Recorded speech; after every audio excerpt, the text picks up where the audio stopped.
Our guest speaker today is one of the senior leaders of the Moro Islamic Liberation Front, being the Chief of Staff of the Bangsamoro Islamic Armed Forces and the Secretary General of the United Bangsamoro Justice Party. And he is famous by the name Sami Gambar. He served as one of the commissioners of the then Bangsamoro Transition Commission under the Office of the President.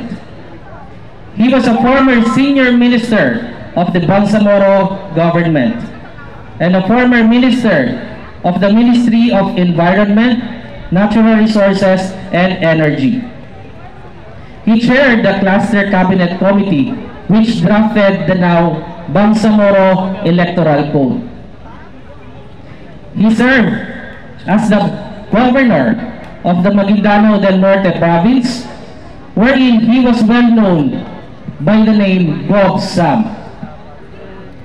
He is among the 80 members of the Bangsamoro Transition Authority Parliament and currently the highest official of the Bangsamoro government. His great leadership reflects a remarkable transition from armed struggle to governance, a manifestation of his commitment to lasting peace and development in the Bangsamoro Autonomous Region. Now, please help me welcome our guest speaker in today's celebration of the Bangsamoro Labor Day, Barm Chief Minister Honorable Abdul Rauf A. Makakua.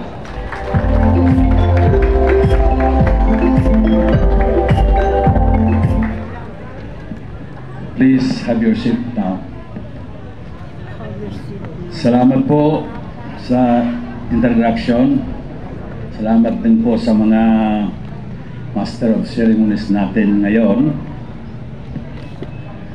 Una,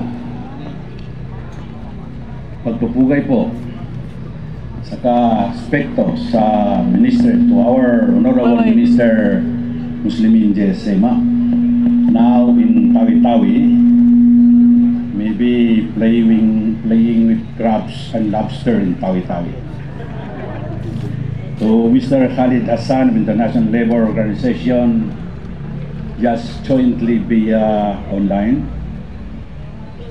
To our dedicated labor leaders, business representatives, development partners, fellow public servant, and most importantly, to every Bangsamoro worker here today and across the region. Assalamualaikum warahmatullahi wabarakatuh. Good morning to everyone. Tis lang kayo ng konti sa init ng araw kasi yun ang test sa real workers, is yung kahit araw ulan nandun siya. Today, as we mark the 123rd Labor Day, we pay tribute to the lifeblood of our economy, the steady hands and determined hearts of our labor force.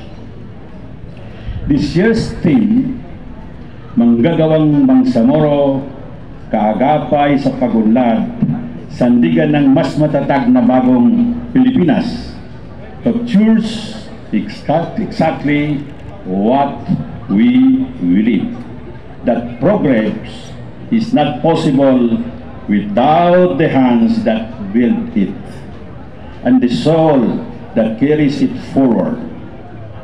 Our workers are not only development partners, they are its backbone.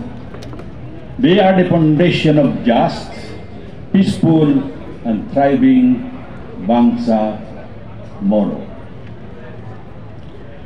In the Bangsamoro region, we understand deeply that the true development is not measured by numbers alone. It is measured by lives uplifted, decent jobs created, and the assurance that every worker is seen, heard, and protected. That is why our government, through the Minister of Labor and Employment, Mole, remains committed to meaningful, on-the-ground programs that make a difference. From the Bangsamoro Rural Employment through Entrepreneurial Development, BRID, and Bangsamoro Integrated Livelihood Program, BILP, to the Bangsamoro Internship Program for the youth, we are ensuring that our people have pathways to sustainable livelihood. The MOLE also extends vital support to our returning overseas Filipino workers who came home with dreams for their families and deserve nothing less than respect, reintegration, and support. We also making sure that those in the informal economy, the often unseen and unserved, receive protection and assistance. But government action alone is not enough. Building a strong Bangsamoro and a stronger Philippines required shared responsibility. It calls for unity between government, workers, business, and civil society. It demands that we work together with fairness, compassion, and resolve.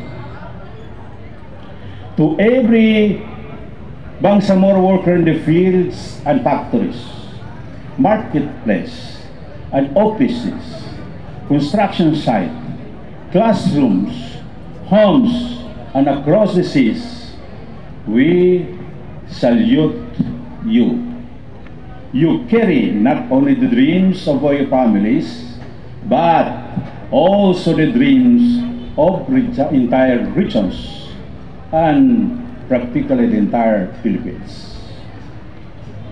Mangyayari lang po yon kung kayo na mga workers is mahalin ninyo ang inyong mga trabaho. Kagaya ng pagmamahal ninyo sa inyong mga asawa. May sasabihan, love your work and love your wife. Bakit ho? Minsan akong tinanong ni Presidente, sabi ni Presidente, Sami, meron kaming balita na even Saturday and Sunday nag-o-office ka. Sabi ko, Mr. President, totoo po yun. Bakit? Sabi ko, dahil mahal kong trabaho kagaya ng pagmamahal ko sa asawa ko. Because pagmamahal sa asawa walang Saturday sa Sunday.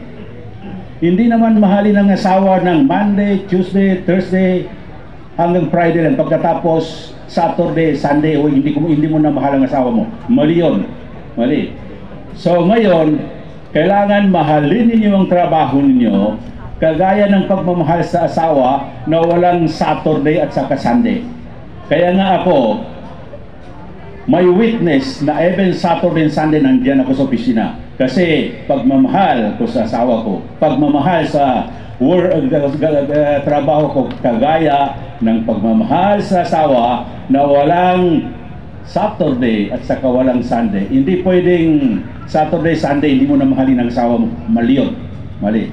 So, let us work 24 hours.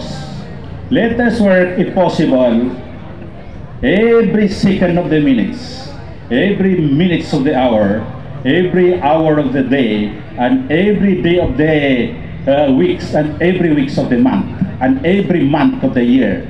Kailangan ganun ang commitment ng mga workers natin para magawa natin ang gusto nating mangyari sa ating Bangsamoro Autonomous Region in Muslim Mindanao. In return, sinabi ni Dato Haron Bandila kanina na pag-aralan daw ang pagtaas ng wages natin sa mga trabaho. Pero kailangan din naman pag-aralan, mabalance natin ang institusyon. Kasi kung itaas mo ang sweldo na napakalaki, masaya yung labor, pero malungkot naman ang factory sectors at saka yung mga employers. Kung hindi mo naman itaas, ang employers masaya, pero ang labor naman natin is magiging malungkot. So, we have to stay in a neutral ground na masaya si labor at saka masaya si employer. So, that will be handled by Regional Wages Board natin as according to Haji Dato Harun Manila. Our commitment in BARM is hanggat kaya, kailangan itaas. Yun ang reward natin sa mga workers natin. So, let us move forward, not as separate sectors, but as one Bangsamoro. Stronger, greater, united by work, bound by shared sacrifice, and driven by the same hope. A life of dignity of every worker and a future that honors their labor.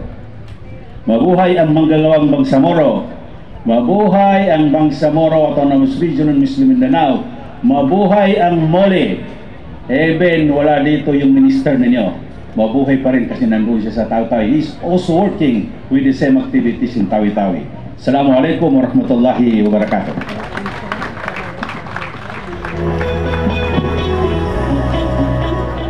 Waalaikumsalam warahmatullahi wabarakatuh. Our very own Chief Minister, Honorable Abdul Rauf Sami Gambar Makakuwa. Okay?